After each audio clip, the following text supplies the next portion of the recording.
Hello friends, Namaste. I really hope and wish that you and your families are doing good. I am CA Priyanka Purohit and I welcome you all to this YouTube channel of Sharada Samriddhi guidance SSG।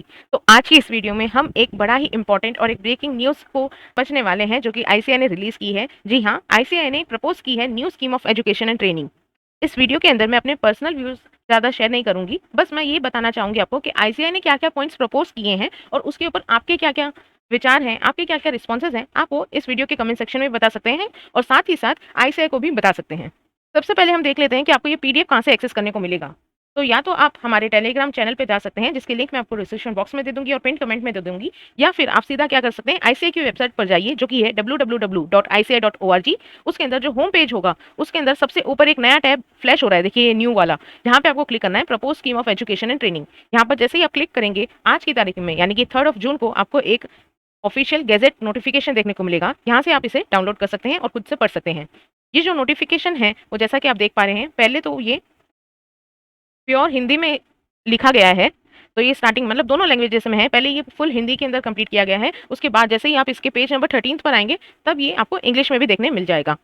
First of all let me tell you the points which are highlighted are important, but the points which are highlighted in green color are very important, so you have to read that points carefully। तो देखिए जो points yellow में highlighted हैं वो सारे important हैं, changes हैं, लेकिन जो ग्रीन में हाईलाइट होंगे वो बहुत ही ज़्यादा इंपॉर्टेंट है, उनको आपको और ज़्यादा ध्यान से पढ़ना है। स्टार्टिंग में यहाँ लिखा गया है कि ये सिर्फ और सिर्फ एक ड्राफ्ट रेगुलेशन है, ये फाइनल नहीं हुआ है। अभी 30 डेज का टाइमिंग है। 30 डेज के अंदर आपकी जो भी ऑब्जेक्शन है या सजेशन है जो आपको इस रेगुलेशन में देना चाहते हैं आप आईसीएआई को, तो वो आप लिखित में यानी कि रिटर्न में सेंड कर सकते हैं to the secretary of ICAI, ICAI Bhawan, Indraprastha मार्ग। तो यहाँ पे आप अपने जो ऑब्जेक्शन या सजेशन है वो आप इन्हें सेंड कर सकते हैं। 30 दिन का टाइमिंग है, only with in time frame of 30 days you can send any objection और suggestion of yours to the secretary of ICAI. And thereafter जब ये फाइनल हो जाएगा उसके बाद ही जो फाइनल पब्लिकेशन जो डेट होगी ऑफिशियल गैजेट में, तब से ये इन फोर्स आएगा। ये देखिए अब इसके अंदर ड्राफ्ट के अंदर जो सबसे एक पहला इंपॉर्टेंट पॉइंट है वो आपके सामने आ रहा है। जब भी हम सीओपी के लिए अप्लाई करते हैं, जैसा कि हम आजकल करते हैं, वो नॉर्मल होता है कि जाइए और सीधा सीधा मेंबरशिप के साथ सीओपी के लिए अप्लाई कर दीजिए और काम हो जाएगा, और कुछ स्पेसिफिक क्राइटेरिया नहीं होती। लेकिन इस ड्राफ्ट के अंदर जो प्रपोज किया गया है वो क्या है कि आपको अगर सीओपी लेनी है तो वो आपको एक जैसा आपका क्वालिफिकेशन होगा, यानी कि जैसे ही आप सीए बनेंगे उसके 1 साल के लिए आपको 1 year post qualification work experience लेना है किसी दूसरे fellow chartered accountant in practice के अंदर। यानी कि जो सीए इन प्रैक्टिस होगा उसके अंदर आपको उसके साथ आपको यानी कि जो चार्टर्ड अकाउंटेंट इन प्रैक्टिस होंगे, सीए इन प्रैक्टिस होंगे, उनके अंडर आपको एक और 1 साल का पोस्ट क्वालिफिकेशन वर्क एक्सपीरियंस लेना है। लेकिन इस बात में आपको चिंता नहीं करनी, क्योंकि जो हमारा आर्टिकलशिप ट्रेनिंग होती थी जो 3 साल की होती थी उससे भी अब रेड्यूस करके 2 इयर्स का कर दिया है। तो ओवरऑल आपको यानी कि सी स्टूडेंट को अल्टीमेटली 3 साल की आर्टिकलशिप करनी होगी, आप कह सकते हैं 3 साल का एक्सपीरियंस लेना होगा अगर वो चार्टर्ड अकाउंटेंट इन प्रैक्टिस बनना चाहते हैं, सीओपी लेना चाहते हैं। बाकी स्टूडेंट्स को यानी कि बाकी जो भी हमारे चार्टर्ड अकाउंटेंट है जो एम्प्लॉयमेंट में जाना चाहते हैं, बिजनेस में जाना चाहते हैं, दूसरे किसी में जो प्रैक्टिस में नहीं जाना चाहते, उन्हें सिर्फ और सिर्फ 2 साल का वर्क एक्सपीरियंस यानी कि 2 साल की हमारी आर्टिकलशिप करनी होगी। ये एक इंपॉर्टेंट पॉइंट है इसमें। और हाँ, जो ऐसे स्टूडेंट्स हैं जो इस डेट के अंदर आप एप्लीकेशन कर रहे हैं, जब ये लागू होगा तब से उसके 5 साल के अंदर अगर आपने किसी और फेलो चार्टर्ड अकाउंटेंट के अंदर काम कर रखा है तो फिर आपको अलग से ये 1 ईयर का पोस्ट क्वालिफिकेशन नहीं करना है। इसके बाद हम आते हैं फाउंडेशन कोर्स के ऊपर, यानी कि जो हमारी एंट्रेंस एग्जाम है उसमें आपको बैठना है। तो वो रजिस्टर कौन कर सकता है? जो 10th क्लास पास हो। और बाकी सारे जो स्टूडेंट्स हैं जो सीपीटी से आ रहे हैं या दूसरी फाउंडेशन यानी कि जो अभी हमारा न्यू कोर्स चल रहा है, अगर उस वाले कोर्स से अगर आप आ रहे हैं तो आप एलिजिबल होंगे फॉर कन्वर्जन। एक बात यहाँ पे ये ध्यान रखने की है कि जो रजिस्ट्रेशन की बात की गई है फॉर फाउंडेशन कोर्स यानी कि नया वाला जो प्रपोज किया जाएगा वो वाले फाउंडेशन कोर्स की रजिस्ट्रेशन वो वैलिड होगी for a period of 4 years from the date of registration या फिर कन्वर्जन। और इसके अंदर आपको फिर से रीवैलिडेशन वाला बताया नहीं है, यानी कि हो सकता है कि आईसीए, क्योंकि हम कहते हैं ना कि सीए के कोर्स में बंदा फंस ही जाता है, एग्जाम देता रहता है, कोई लॉक इन पीरियड नहीं है, कोई फिक्स नंबर ऑफ अटेम्प्ट्स नहीं है। तो शायद यहाँ पे आईसीएआई ये करना चाहती है कि फाउंडेशन वाले कोर्स के स्टूडेंट्स को सिर्फ और सिर्फ 4 ईयर्स का पीरियड दिया जाएगा, यानी कि आपका एक तरह से आप कह सकते हैं कि रिस्ट्रिक्ट किया जाएगा आपको। तो 4 ईयर्स से हम समझ सकते हैं कि 8 अटेम्प्ट्स मैक्सिमम एक स्टूडेंट को दिए जाएंगे for appearing in foundation course. ये हम as per apparent from record अभी तक देख पा रहे हैं। अगर कोई और चेंजेस होंगे तो आईसीएआई जरूर इसके ऊपर इन्फॉर्मेशन लेके आएगी। यहाँ तक तो अभी हमें यही पता चल रहा है कि इस 4 ईयर को हम एक्सटेंड नहीं कर सकते। जो फाउंडेशन का जो आपको रजिस्ट्रेशन करना होगा वो कम से कम 4 महीने पहले करना होगा, 4 months ऑन और before the first day of the month in the which examination is held. यानी कि आप कह सकते हैं कि अगर आपकी एग्जाम लेटर से 1 जून को है, न्यू कोर्स के अंदर फाउंडेशन की एग्जाम अगर आपकी 1 जून को है तो आपको एटलीस्ट 31 जैन तक आपको रजिस्ट्रेशन करना है। ये बात समझ लीजिए। इसके साथ-साथ आपने 10+2 की एग्ज़ामिनेशन अपीयर की होनी चाहिए और साथ-साथ जो भी फ़ीस होगी इन्होंने यहाँ पे खाली एक बार ऐसे लिखा हुआ है कि वो 10,000 से ज़्यादा एक्सीड नहीं करेंगे, लेकिन कितनी फ़िक्स होगी वो काउंसिल डिसाइड करेगी। इसके बाद में बताया गया है जो हमारा इंटरमीडिएट कोर्स होगा, यानी कि क्या, जो अभी पहले हम इंटरमीडिएट कहते थे आईपीसीसी, फिर उसे हम इंटर कहने लगे और अब फिर से इसे नए कोर्स के अंदर, नए सिलेबस के अंदर हमें इसे फिर से इंटरमीडिएट कोर्स कहेंगे और उसके अंदर 2 ग्रुप्स होंगे, ग्रुप 1 और ग्रुप 2। और ये ग्रेजुएशन और पोस्ट ग्रेजुएशन की बात की गई है डायरेक्ट एंट्री सिस्टम वालों के लिए, यानी कि जो डायरेक्ट एंट्री से आ रहे हैं वो हमारे इंटरमीडिएट के लेवल पर डायरेक्ट एंट्री ले सकते हैं और जो कॉमर्स के ग्रेजुएट या पोस्ट ग्रेजुएट होंगे उन्हें मिनिमम 55% का एग्रीगेट लेके आना है और जो कॉमर्स के नहीं होंगे यानी कि साइंस या आर्ट्स के होंगे उन्हें मिनिमम 60% लेके आना है, तभी वो डायरेक्ट एंट्री के रूट के थ्रू इंटरमीडिएट के कोर्स में एंट्री ले सकते हैं। और जो स्टूडेंट्स फाइनल ईयर में परस्यू कर रहे हैं ग्रेजुएशन या पोस्ट ग्रेजुएशन, उन्हें प्रोविजनल रजिस्ट्रेशन दिया जाएगा। उनके लिए और भी बातें लिखी गई हैं तो वो आप अपने स्क्रीन के ऊपर या पीडीएफ के थ्रू पढ़ सकते हैं। और बाकी स्टूडेंट्स जो कि इंटरमीडिएट क्लियर कर चुके हैं सीएमए यानी कि कॉस्ट एंड वर्क्स अकाउंटेंट का या फिर कंपनी सेक्रेटरी का, वो भी हमारे आईसीआई के कोर्स इंटरमीडिएट कोर्स में एलिजिबल हैं रजिस्ट्रेशन के लिए। इसके साथ साथ लिखा गया है कि जो इंटरमीडिएट कोर्स होगा उसका रजिस्ट्रेशन वैलिड होगा for a period of 5 years और ये एलिजिबल होगा for one time revalidation for a further period of 5 years, यानी कि आप कह सकते हैं कि इंटरमीडिएट के स्टूडेंट्स को 5 इयर्स प्लस 5 इयर्स दिए जाएंगे, यानी कि आप ज़्यादा से ज़्यादा 10 साल दे सकते हैं इंटरमीडिएट के कोर्स को।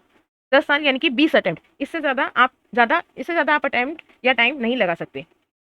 और इसके साथ एक और इम्पॉर्टेंट बात है कि जो हमारे स्टूडेंट्स होंगे, कैंडिडेट होंगे जो कि इंटरमीडिएट कोर्स के अंदर रजिस्टर्ड होंगे, वो ट्रीट किए जाएंगे कि वो रजिस्टर्ड हो चुके हैं बिजनेस अकाउंटिंग एसोसिएट के लिए भी। अब ये बिजनेस अकाउंटिंग एसोसिएट क्या होता है वो मैं आपको बता देती हूँ पहले। तो ये देखिए आप अपनी स्क्रीन के ऊपर देख पा रहे हैं, पेज नंबर 19 के अंदर आपको देखने को मिल रहा है कि कौन ऐसे कैंडिडेट होंगे जो कि एलिजिबल होंगे for business accounting associate certificate. तो कोई ऐसा स्टूडेंट जिसने ग्रुप 1 और ग्रुप 2 इंटरमीडिएट के पास कर रखे हों, उसने integrated course on information technology and soft skill भी कंप्लीट कर रखा हो अच्छे से, प्रैक्टिकल ट्रेनिंग जो भी दी गई है यानी कि 2 इयर्स की वो कंप्लीट कर ली हो, इसके बाद सेल्फ बेस्ड ऑनलाइन मॉड्यूल्स जो होंगे वो भी उन्होंने कंप्लीट कर ली हो और सारी की सारी फीस पे कर दी हो। इसके साथ-साथ जो हमारे कन्वर्टेड स्टूडेंट्स होंगे यानी कि आईपीसी या आईपीसीसी या पीई वाले स्टूडेंट्स, वो जो भी कन्वर्जन करके आएँगे वो भी एटीसी चाहे उन्हें सर्टिफिकेट मिला हो या ना मिला हो, वो भी एलिजिबल होंगे कि वो अप्लाई कर सकते हैं for the application of business accounting associate certificate on compliance of all the other requirements. यानी कि पहले यानी कि आप फाइनल क्लियर नहीं कर पा रहे हैं लेकिन आपने ये सारी क्राइटेरिया फुलफिल कर रखी है तो आपको एक डिग्री, एक सर्टिफिकेट दिया जाएगा जो कि कहलाया जाएगा बिजनेस अकाउंटिंग एसोसिएट सर्टिफिकेट। तो ये एक बहुत ही अच्छा वेलकमिंग स्टेप लिया है आईसीआई ने। फिर इसके बाद लिखा गया है कि जो इंटरमीडिएट के स्टूडेंट्स होंगे उन्हें कम से कम 8 महीने का रजिस्ट्रेशन हो रखा होना चाहिए, यानी कि 8 महीने उन्होंने कम से कम पढ़ाई की होनी चाहिए। जो डायरेक्ट एंट्री से नहीं उसके बिना आ रहे हैं उनकी बात हो रही है यहाँ पे।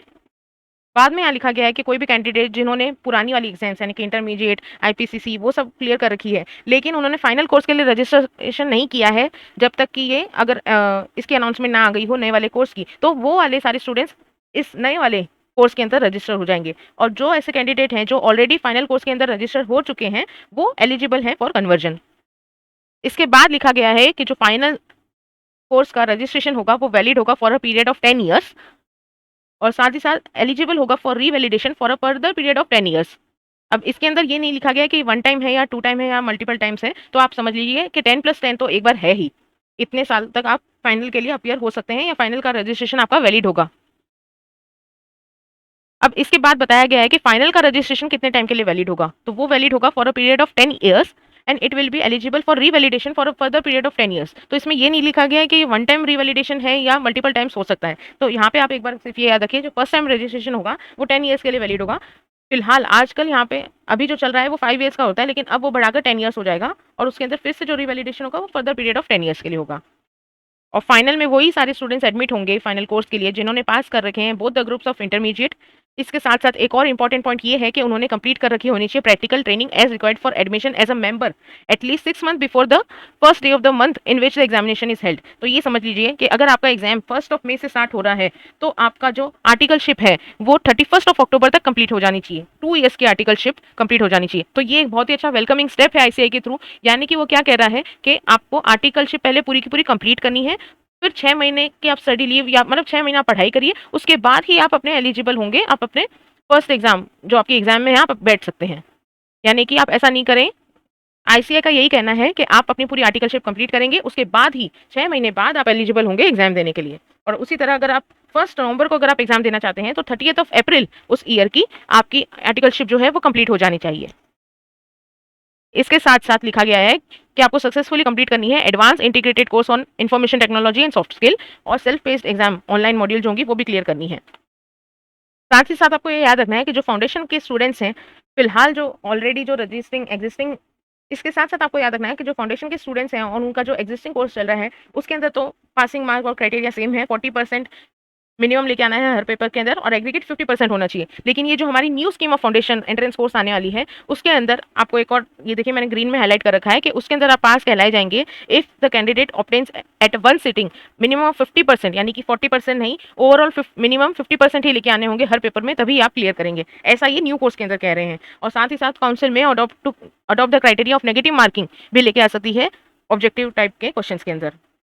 इसके साथ-साथ बताया गया है कि चाहे आप आईपीसीसी में हों या फिर आप फाइनल के कोर्स में हों, और अगर आपने एक ग्रुप पास कर लिया है या बोथ ग्रुप्स नहीं हुआ है या कुछ-कुछ पेपर्स हुए हैं, तो आपको एलिजिबल होगा, आप एग्जामिनेशन ले सकते हैं। उसके अगर करस्पॉन्डिंग पेपर अगर हुए, तो वो अनएक्सपायर्ड चांसेस के लिए आप ले सकते हैं। सिर्फ और सिर्फ तब अगर वो न्यू सिलेबस में उसका करस्पॉन्डिंग पेपर हो। अब आगे यहाँ एक और एग्जामिनेशन के लिए बहुत इंपॉर्टेंट पॉइंट आ रहा है। एग्जामिनेशन हमारा 3 अटेम्प्ट्स के लिए वैलिड होता है, लेकिन अगर आप 3 अटेम्प्ट से ज़्यादा के लिए, यानी कि अगले अटेम्प्ट 4th अटेम्प्ट के लिए भी अगर आप एग्जामिनेशन चाहते हैं, तो आपको क्या करना होगा, बाकी सारे सब्जेक्ट के अंदर 50% मार्क्स लेके आने होंगे इन द रिमेनिंग ग्रुप, तभी आप पास डिक्लेयर होंगे। ये एक बहुत ही इंपॉर्टेंट अमेंडमेंट होगी आपके इस कोर्स के अंदर। आपको ध्यान में रखना है कि अगर आपको 3 साल का ही 3 अटेम्प्ट का ही एग्जामिनेशन चाहिए तो ठीक है, नॉर्मल होगा। लेकिन अगर आपको अगले अटेम्प्ट में लेके आना है, तो आपको बाकी सारे रिमेनिंग पेपर्स में 50% लाने होंगे अगेंस्ट द 40% मार्क्स जो हम बोलते हैं। तो ये एक इंपॉर्टेंट पॉइंट है।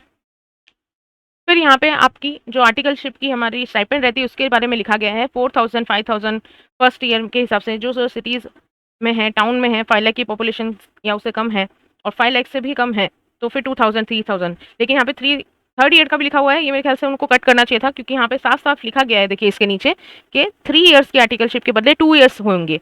और जैसा कि आप जानते ही होंगे हमारे अंदर और जैसा कि आप जानते ही होंगे हमारी 3 ईयर्स की आर्टिकलशिप जब होती थी, तो उसके अंदर हमारी इंडस्ट्रियल ट्रेनिंग भी होती है। तो इंडस्ट्रियल ट्रेनिंग के हिसाब से क्या लिखा गया है इसके अंदर, कि इंडस्ट्रियल ट्रेनिंग अब आप, पहले तो हम 18 मंथ्स के अंदर कर सकते थे, 18 मंथ्स कंप्लीट होते थे, उसके बाद ही हम इंडस्ट्रियल ट्रेनिंग के लिए एलिजिबल होते थे। लेकिन अब ये 18 मंथ्स को कट करके 12 मंथ्स कर दिया है, यानी कि 12 मंथ्स के लिए आप नॉर्मल आर्टिकलशिप कर सकते हैं, और जो हमारा नेक्स्ट ईयर होगा, यानी कि सेकंड ईयर होगा, उसके अंदर आप इंडस्ट्रियल ट्रेनिंग के लिए ऑप्ट कर सकते हैं। और यहाँ पर अगेन एक इंपॉर्टेंट पॉइंट जो कि ध्यान में रखने वाली बात है, कि जो ऐसे स्टूडेंट्स हैं जो ऑलरेडी रजिस्टर्ड हो रखे हैं आर्टिकल असिस्टेंट बोल के 3 साल के लिए, उन्होंने हमारा जो 102 फॉर्म होता है वो फिल कर रखा है चार्टर्ड अकाउंटेंट के साथ, बिफोर ये हमारा जो अमेंडमेंट रेगुलेशन है उसके आने के पहले, तो उन्हें कंटिन्यू ही करेंगे वो जो 3 साल की आर्टिकलशिप पीरियड है। ये बात याद रखिए, ये बहुत ही इंपॉर्टेंट पॉइंट है। और उन्हें कंप्लीट करना होगा the remaining period of practical training as per the deed of articles executed. तो जो आपकी है एग्जीक्यूट हो चुकी है आपकी डीड, उसी के अकॉर्डिंग चलना है, यानी कि आपको 3 साल की आर्टिकलशिप कंप्लीट करनी होगी। जो नए स्टूडेंट्स होंगे, जो ये चार्टर्ड अकाउंटेंट्स का नया रेगुलेशन आएगा इनटू फोर्स, तब से जो रजिस्टर होंगे उन्हें सिर्फ और सिर्फ 2 ईयर्स की ट्रेनिंग करनी होगी। और लिखा गया है कि इंडस्ट्रियल ट्रेनिंग की जो मिनिमम स्टाइपेंड होगी वो 15,000 पर मंथ होगी। इसके बाद में बताया गया है कि आप जो ट्रांसफ़र ले सकते हैं, तो फर्स्ट ईयर में तो कभी भी ले सकते हैं, टर्मिनेट किया जा सकता है, ट्रांसफ़र किया जा सकता है। इसके अलावा जो सेकंड ईयर होगा उसमें सिर्फ और सिर्फ एक्सेप्शनल केसेस में ही या कंडीशंस में ही ट्रांसफ़र एक्सेप्ट किया जाएगा। और हाँ, अगर आप इंडस्ट्रियल ट्रेनिंग के लिए चाह रहे हैं तो आप ट्रांसफ़र ले सकते हैं। साथ ही साथ इसमें लिखा गया है आर्टिकलशिप के अंदर आपको हर आर्टिकल असिस्टेंट एलिजिबल होगा for a leave of 12 years in each year of his practical training, यानी कि आप कह सकते हैं कि 1 साल में 12 दिन, यानी कि 2 साल में 24 दिन की छुट्टियां अलॉट की जाएगी, आप एलिजिबल होंगे उस लीव के लिए। यहाँ पर आपको याद रखना है कि आपका जो फाइनल की जो स्टडी लीव होगी वो आपको सेपरेटली करनी है, क्योंकि आर्टिकलशिप पहले कंप्लीट करनी है, उसके बाद ही आप फाइनल के लिए अपीयर होंगे। तो इसके लिए आपको चिंता करने की जरूरत नहीं है कि भाई हमारी फाइनल की छुट्टियां यहाँ पे कैसे होगी, 12 डेज ही में कैसे होगा। तो आई होप आपको सभी को ये वीडियो यूजफुल रहती है। इसके साथ ही साथ ये वीडियो एंड होने पे मैं एक और वीडियो लेके आऊँगी, जिसके अंदर मैं मेन पॉइंट्स जो कि एकदम इंपॉर्टेंट पॉइंट्स हैं उन्हें इंग्लिश में कहूँगी, ताकि वो सभी के लिए, पैन इंडिया के लिए वो वीडियो यूजफुल हो। तो इस वीडियो को लाइक करिएगा, शेयर करिएगा, और अपने कमेंट्स इस वीडियो के सेक्शन में बताइएगा, कमेंट सेक्शन में, ताकि हम आप सबके व्यूज़ भी जान सकें। और हाँ, इस चैनल को सब्सक्राइब करिए, ताकि आपके पास मैं यूं ही इंपॉर्टेंट अपडेटेड वीडियोस और स्टडी रिलेटेड वीडियोस लाती रहूँ। So this is it, this is me Priyanka Purohit. Happy learning.